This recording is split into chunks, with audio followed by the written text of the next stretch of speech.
जय श्री कृष्ण भक्तों, बैसाख पूर्णिमा व्रत की कथा, महत्व और विधि। हिंदू धर्म में बैसाख मास को बहुत ही पवित्र महीना माना गया है। इस मास की पूर्णिमा तिथि को गंगा स्नान करना, दान पुण्य करना और व्रत करने से विशेष लाभ प्राप्त होता है। बैसाख पूर्णिमा के दिन ही महात्मा बुद्ध का जन्म भी हुआ था, इसलिए इसे बुद्ध पूर्णिमा भी कहा जाता है। यह कहा जाता है कि इस व्रत के प्रभाव से अकाल मृत्यु का भय नहीं रहता। साल में यह पूर्णिमा सर्वश्रेष्ठ मानी जाती है।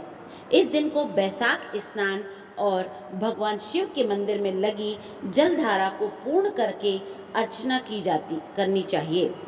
पुराणों में बैसाख पूर्णिमा को अत्यंत पवित्र और फलदायी माना गया है। बैसाख पूर्णिमा के दिन शक्कर और तिल का दान करने से अनजाने में हुए पापों का भी क्षय हो जाता है। बैसाख पूर्णिमा पूजन विधि। बैसाख पूर्णिमा के दिन सूर्य उदय से पहले पवित्र नदी या कुंड में स्नान करने के पश्चात वरुण देव को प्रणाम किया जाता है। स्नान के पश्चात सूर्य मंत्र का उच्चारण करते हुए सूर्य को अर्घ्य दिया जाता है। इसके बाद घर के मंदिर में दीप प्रज्वलित किया जाता है। भगवान विष्णु की पूजा अर्चना और व्रत का संकल्प लिया जाता है। इस दिन सत्यनारायण भगवान की कथा भी की जाती है और इस दिन भगवान का अधिक से अधिक ध्यान रखना चाहिए। शाम को चंद्रमा को अर्घ्य देना चाहिए। इसके पश्चात भगवान को भोग लगाया जाता है और सिर्फ सात्विक आहार का भोग लगाया जाता है। धार्मिक मान्यताओं के अनुसार भोग का एक हिस्सा गाय को खिलाना चाहिए। बैसाख पूर्णिमा व्रत की कथा इस प्रकार है। द्वापर युग में एक बार यशोदा माँ ने श्री कृष्ण से कहा कि वह सारे संसार के उत्पादनकर्ता पालनहारी हैं। वह उन्हें ऐसा व्रत बतलाएं जिसको करने से मृत्यु लोक में भी स्त्रियों को विधवा होने का भय ना रहे तथा वह व्रत सभी मनुष्यों को मनोकामनाएं पूर्ण करने वाला हो। श्री कृष्ण जी उन्हें ऐसे व्रत को विस्तार से बताते हैं कि सौभाग्य की प्राप्ति के लिए स्त्रियों को 32 पूर्णिमाओं का व्रत करना चाहिए। यह व्रत अचल सौभाग्य देने वाला और भगवान शिव के प्रति मनुष्य मात्र की भक्ति को बढ़ाने वाला व्रत है। यशोदा जी कहने लगी कि इस व्रत को मृत्यु लोक में किसने किया था? श्री कृष्ण ने कहा, इस भूमंडल पर अनेक प्रकार के रत्नों से परिपूर्ण कातिका नाम की एक नगरी थी। वहाँ चंद्रहास नामक राजा राज्य करता था। उसी नगर में धनेश्वर नाम का एक ब्राह्मण था और उसकी स्त्री बहुत सुंदर थी जिसका नाम रूपवती था। दोनों ही उस नगरी में बड़े प्रेम से रहा करते थे। उनके घर में धन्य धान्य की कोई कमी नहीं थी, परंतु उनको बहुत बड़ा दुख था कि उनकी कोई संतान नहीं थी। एक समय एक बड़ा योगी उस नगरी में आया। वह योगी उस ब्राह्मण के घर को छोड़कर अन्य सभी घरों से भिक्षा लेकर भोजन किया करता था। वह रूपवती से कभी भिक्षा नहीं लेता था। एक दिन वह योगी रूपवती से भिक्षा ना लेकर किसी अन्य घर से भिक्षा लेकर गंगा किनारे जाकर प्रेम पूर्वक खा रहा था। तभी धनेश्वर ने योगी को ऐसा करते हुए देख लिया था। अपनी भिक्षा के अनादर से दुखी होकर धनेश्वर योगी से कहता है, वह सभी घरों से भिक्षा लेता है लेकिन वह उसके घर से भिक्षा कभी नहीं लेता है, इसका क्या कारण है? योगी ने कहा कि निसंतान के घर की भीख पतितों के अन्न के समान होती है और जो पतितों का अन्न खाता है वह भी पतित हो जाता है। क्योंकि वह निसंतान है, इसलिए पतित हो जाने के भय से वह उसके घर से भिक्षा नहीं लेता है। धनेश्वर यह बात सुनकर बहुत दुखी हुआ और हाथ जोड़कर योगी के पैरों पर गिर गया और कहने लगा, यदि ऐसा है तो वह उसे पुत्र प्राप्ति का कोई उपाय बतलावे। वह सब कुछ जानने वाले हैं, वह उस पर अवश्य कृपा करेंगे। धन की उसके घर कोई कमी नहीं, लेकिन कोई संतान न होने के कारण वह बहुत दुखी रहता है। वह उसके इस दुख का हरण करें। यह सुनकर योगी कहने लगे कि उन्हें चंडी की आराधना करनी चाहिए। घर आकर उसने अपनी स्त्री से पूरी बात कह स्वयं वन में चला गया। वहां उसने चंडी की उपासना आरंभ कर दी और उपवास भी किया। चंडी ने 16वें दिन उसको स्वप्न में दर्शन दिया और कहा कि उसके यहाँ पुत्र होगा, परंतु 16 वर्ष की आयु में ही उसकी मृत्यु हो जाएगी। यदि वह दोनों स्त्री पुरुष 32 पूर्णिमाओं का व्रत विधि पूर्वक करेंगे तो वह दीर्घायु हो जाएगा। जितनी उसकी सामर्थ्य है आटे के दिए बनाकर शिव जी भगवान का पूजन करना, परंतु पूर्णिमा के व्रत 32 होने चाहिए। प्रातःकाल होने पर इस स्थान के समीप एक आम का वृक्ष दिखाई देगा। उस वृक्ष पर चढ़कर फल तोड़कर शीघ्र उसे अपने घर ले जाना और अपनी स्त्री को सारा वृत्तांत बतलाना। ऋतु स्नान करने के बाद वे स्वच्छ होकर श्री शंकर भगवान का ध्यान करके उस फल को खा लें। तब शंकर भगवान की कृपा से वह अवश्य ही गर्भवती हो जाएगी। जब वह ब्राह्मण प्रातःकाल उठा तो उसने एक स्थान के पास ही आम का वृक्ष देखा। उस वृक्ष पर बहुत सुंदर आम का एक फल लगा हुआ था। उस ब्राह्मण ने आम के वृक्ष पर चढ़कर फल को तोड़ने का प्रयास किया, परंतु वृक्ष पर कई बार कोशिश करने पर भी वह चढ़ नहीं पाया। तब उस ब्राह्मण को बहुत चिंता हुई। वह विघ्न विनाशक श्री गणेश भगवान की वंदना करने लगा। वह उस पर कृपा करके इतनी शक्ति दें कि वह अपने मनोरथ को पूर्ण कर सके। इस प्रकार गणेश जी की प्रार्थना करने पर उनकी कृपा से धनेश्वर वृक्ष पर चढ़ गया और उसने सुंदर आम के फल को तोड़ लिया। उस धनेश्वर ब्राह्मण ने जल्दी से घर जाकर अपनी स्त्री को वह फल दिया और उसकी स्त्री ने अपने पति के कहे अनुसार उस फल को खा लिया और वह गर्भवती हो गई।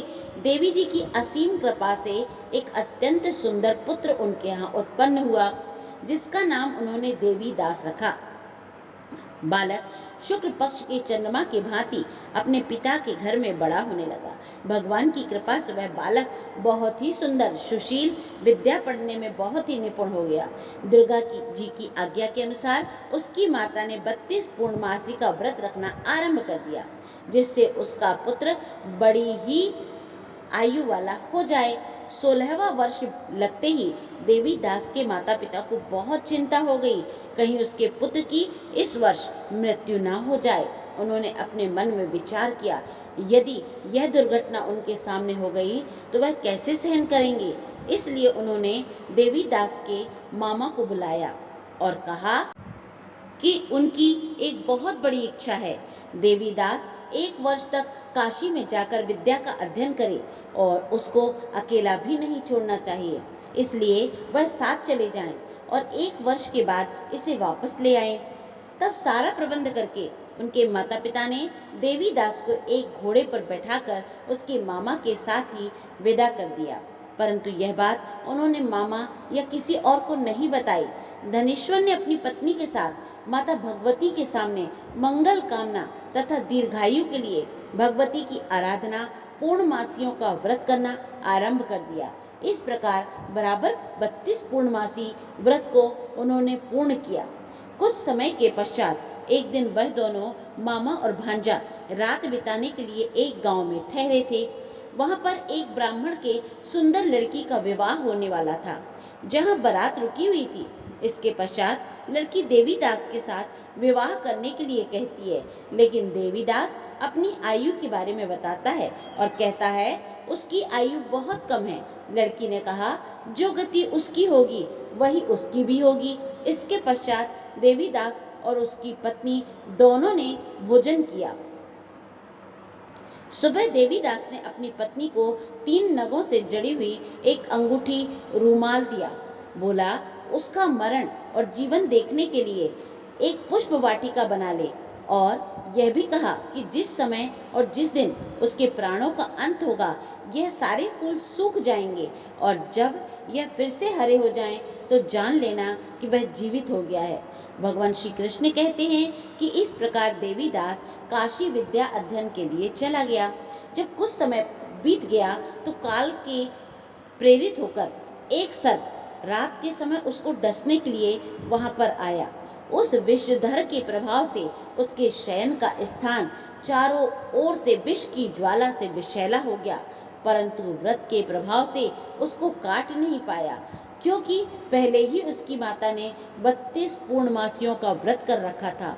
इसके पश्चात स्वयं काल वहां पर आया और उसके शरीर से प्राणों को निकालने की कोशिश करने लगा, जिससे वह बेहोश हो गया। बेहोश होकर पृथ्वी पर गिर गया। भगवान की कृपा से उसी समय माता पार्वती भगवान शंकर जी के साथ वहां पर आईं। उसको बेहोश दशा में देखकर पार्वती जी ने भगवान से प्रार्थना की और कहा, इस बालक की माता ने पहले ही 32 पूर्णमासियों का व्रत पूरा किया है और वह उसे प्राण दान दे। इस प्रकार शिव जी ने उसको प्राण दान दे दिए। इस व्रत के प्रभाव से काल को भी पीछे हटना पड़ा और देवीदास स्वस्थ होकर बैठ गया। उधर उसकी स्त्री उसके काल की प्रतीक्षा किया करती थी। जब उसने देखा कि पुष्प वाटिका में पुष्प सूख भी नहीं रहे हैं तो उसको बहुत हैरानी हुई। लेकिन जब वाटिका हरी भरी हो गई तो यह जान गई कि उसके पति को कुछ भी नहीं हुआ है। यह देखकर वह बहुत प्रसन्न मन से अपने पिता से कहने लगी, उसके पति जीवित हैं और वह उन्हें खोजें।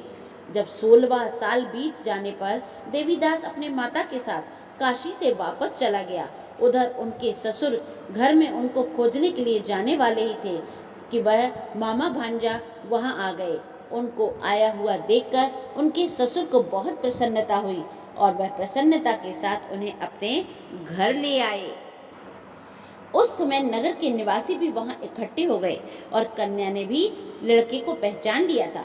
कुछ दिन के बाद देवीदास अपनी पत्नी और मामा के साथ बहुत से उपहार लेकर अपने नगर में चले गए। वह अपने गांव के निकट पहुंच गए तो कई लोगों ने उसको देखकर उसके माता पिता को पहले ही खबर दे दी।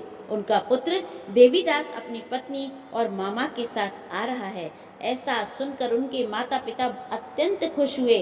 पुत्र और पुत्र वधू के आने की खुशी में धनेश्वर ने बहुत बड़ा उत्सव मनाया। तब श्री कृष्ण जी कहते हैं कि धनेश्वर 32 पूर्णमासी के प्रभाव से पुत्रवान हुआ। जो भी व्यक्ति इस व्रत को करते हैं जन्म जन्मांतर तक के पापों से छुटकारा प्राप्त कर लेते हैं।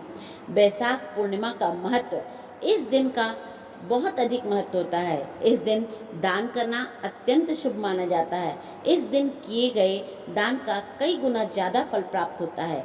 इस पावन दिन व्रत करने से सारे पापों का नाश हो जाता है और मृत्यु के बाद वैकुंठ लोक में स्थान मिलता है। बैसाख पूर्णिमा के दिन जो भी व्रत करता है और भगवान विष्णु की आराधना करता है, भगवान विष्णु उसके सारे दुख दूर करते हैं। जय श्री कृष्ण भक्तों।